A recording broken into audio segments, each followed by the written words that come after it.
আজকে আমি তোমাদের সঙ্গে আরেকটি নতুন রান্নার রেসিপি শেয়ার করতে চলেছি। আজকে আমি তোমাদেরকে বানিয়ে দেখাবো কিভাবে তেলকই রান্না করতে হয়। তাহলে চলো তেলকই রান্না করতে কি কি উপকরণ লাগছে দেখে নিই। এখানে আমি কই মাছ নিয়েছি, দেখতে পাচ্ছ পাকা কই মাছ, ডিম রয়েছে, হলুদ আর লবণ আমি এখানে মাখিয়ে রেখেছি। এখানে আমি নিয়েছি পেঁয়াজ, চেরা কাঁচা লঙ্কা, কালো জিরে, আদা বাটা। এখানে আমি 1 ইঞ্চির মতো আদা বেটে নিয়েছি। আর এখানে আমি নিয়েছি শুকনো লঙ্কা আর কাঁচা লঙ্কা। শুকনো লঙ্কা এখানে আমি একটি নিয়েছি আর কাঁচা লঙ্কা দুটি। আর এখানে জিরে একটু আমি ভিজিয়ে রেখেছি। জিরে আমি নিয়েছি 4 চামচের 2 চামচ। এটাকে আমি ভালো করে মিক্সার গ্রাইন্ডারে পেস্ট বানিয়ে নেব। মিক্সার গ্রাইন্ডারের জারের মধ্যে আমি শুকনো জিরে মানে পানিতে আগে থেকে ভিজিয়ে রেখেছিলাম, আর শুকনো লঙ্কা, 2টো কাঁচা লঙ্কা, পেঁয়াজ এর মধ্যে আমি দিয়ে দেবো। দিয়ে এটাকে আমি ভালো করে পেস্ট বানিয়ে নেব। আর পানি দেব না, শুধু ভালো করে শুকনো শুকনো করে পেস্ট বানিয়ে নেব। কড়াইয়ের মধ্যে আমি সরষের তেল দিয়ে দিচ্ছি। মাছটাকে প্রথমে ভেজে নেব।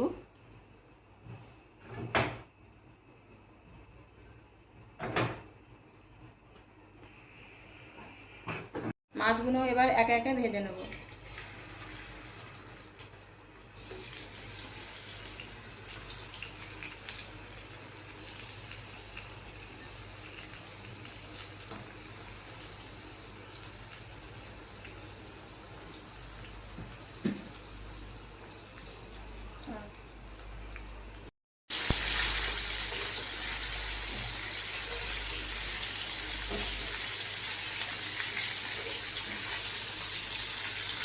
মাছগুলো আমি ভালো করে ভেজে নেব, খুব কড়া করে ভাজবো না, কেন কড়া করে ভাজলে মাছ শক্ত হয়ে যাবে, এর মধ্যে মশলা ঢুকবে না।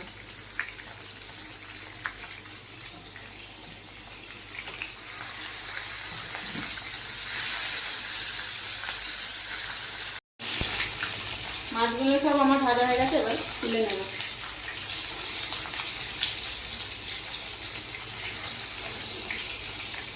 প্রত্যেকটা মাছের পেটে ডিম আছে। এরকম ডিমওয়ালা মাছ কোনোদিন গাটাকে পেঁচিয়ে নেবে না, পেঁচিয়ে নিলে কি হবে, ডিমগুলো সব এই তেলের মধ্যে চলে যাবে।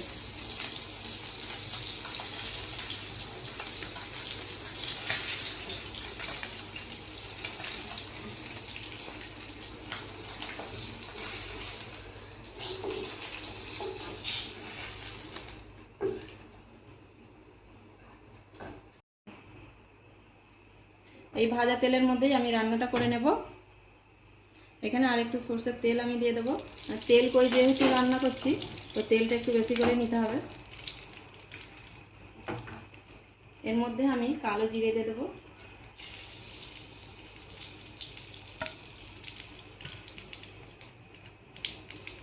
তারপর আদা বাটাটা দিয়ে দেবো।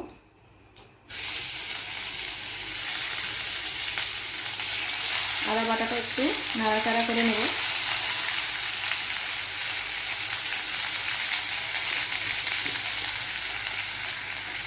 একটু হলুদের গুঁড়ো এর মধ্যে দিয়ে দেবো, যাতে করে তেলটা না ছেটকায়।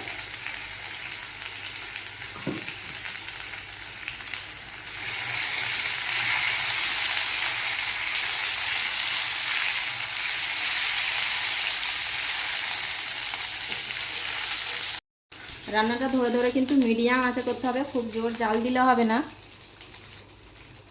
এরপর আমি যে এখানে পেঁয়াজ, জিরে আর শুকনো লঙ্কা, কাঁচা লঙ্কার পেস্ট বানিয়ে রেখেছি, সেটা এর মধ্যে দিয়ে দেবো।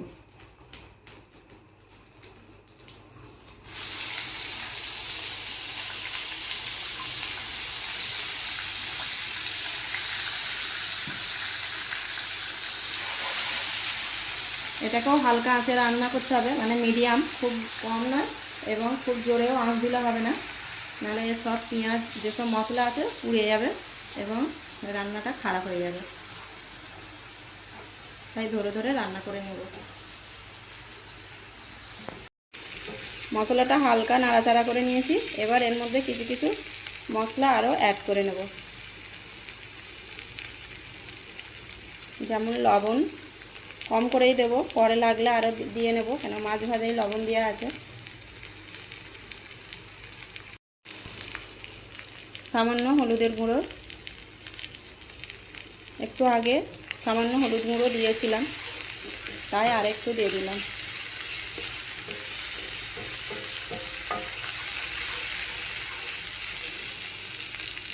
আর দিয়ে দেব সামান্য জিরে, প্রয়োজন মতো। আমি এখানে ছোট চামচে 1 চামচ নিয়েছি। কম করেই দিলাম, এই কারণে আমার রান্নাতে আগে থেকেই কাঁচা জিরে বেটে দেওয়া আছে এবং শুকনো মানে ভাজা জিরে আর খানিকটা দিলাম। মশলা থেকে তেল ছাড়তে শুরু করবে, এরপর আমি এর মধ্যে পানি অ্যাড করে দেব।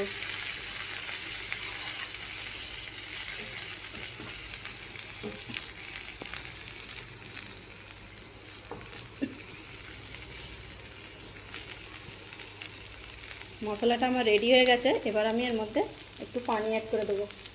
এখানে আমি জার ধোয়া যে পানিটা রেখেছি সেইটা আগে দিয়ে দেবো।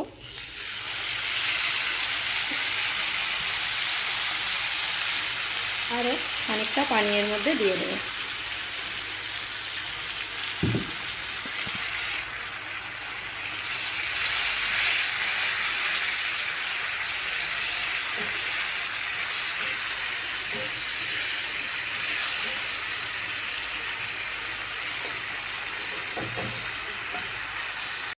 মিডিয়াম আছে এটাকে আমি ভালোভাবে ধরে ধরে রান্না করে নেব। তারপর এর মধ্যে আমি মাছ, যেটা ভেজে রাখা মাছ রয়েছে সেটা অ্যাড করে দেব।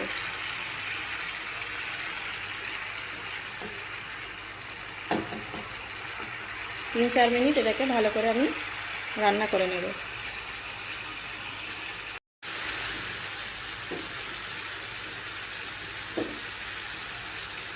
সামান্য লঙ্কার গুঁড়ো দিয়ে দিলাম, এবং আগে থেকে এর মধ্যে শুকনো লঙ্কা এবং কাঁচা লঙ্কা বাটা এর মধ্যে দেওয়া আছে, তাই একটু কম করেই দিলাম। তোমরা যে যেমন ঝাল খেতে পছন্দ করো সে তেমন ঝালটা কমিয়ে বাড়িয়ে নেবে।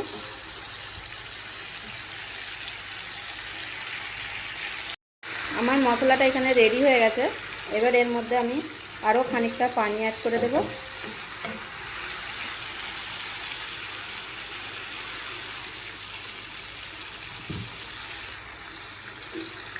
খুব সামান্য পানি দিলাম। এবার মাছগুলো একে একে আমি দিয়ে দেবো।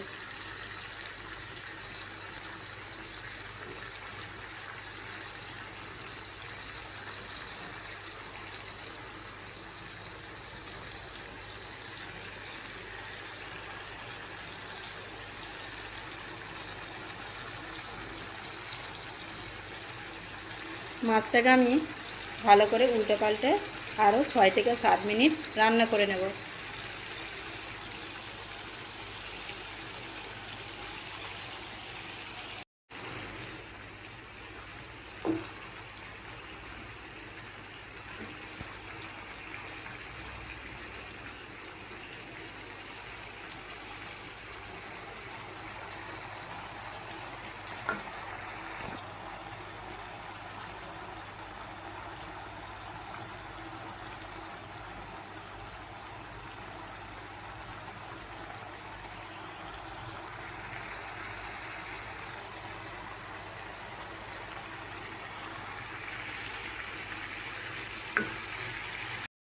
প্রত্যেকটা মাছ আমি এইভাবে একবার করে উল্টে উল্টে দেবো, যাতে করে এপিট ওপিট ভালো করে রান্না হয়ে যায়।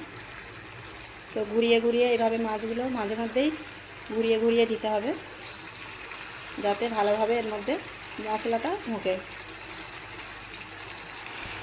আমার প্রিয় বন্ধুরা, আমার রান্নার ভিডিও তোমাদের কেমন লাগে অবশ্যই তোমরা কমেন্ট করে জানাবে, এবং প্রথমবার দেখে থাকলে অবশ্যই আমার চ্যানেলটিকে সাবস্ক্রাইব করে আমার পাশে থাকবে।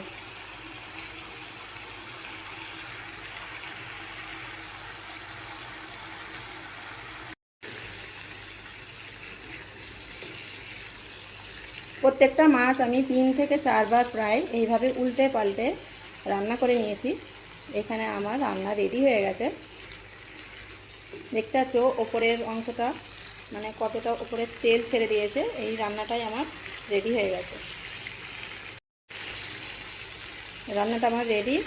এরপর আমি ওপর থেকে একটু সর্ষের তেল ছড়িয়ে দেব, দিয়ে গ্যাসটা অফ করে দেব। খুব সামান্য তেল নিয়েছি, যেহেতু এটা তেল কই, তো প্রথমেও তেল শেষেও তেল দিতে হবে।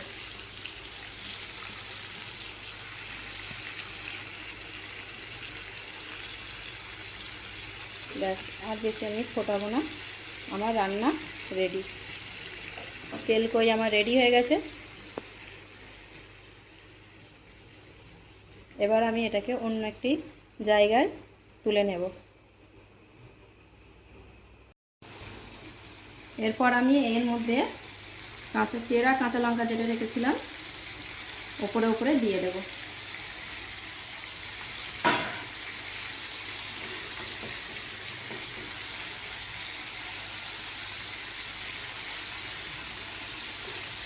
মাছগুলো প্রায় ভালোভাবে উল্টে পাল্টে রান্না করতে হবে।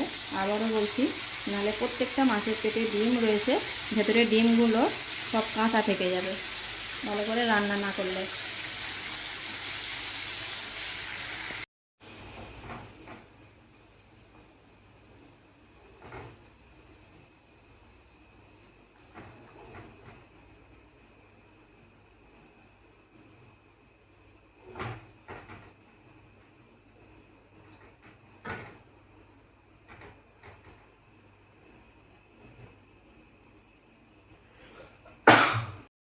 তেল কই এখানে রেডি হয়ে গেছে, দেখলে জিভে জল চলে আসছে। তো তোমাদেরকে একটু দেখাই কতটা দেখতে লোভনীয় হয়েছে, এবং খেতে তো খুবই সুস্বাদু। একবার হলেও তোমরা বাড়িতে বানাবে এই পদ্ধতিতে।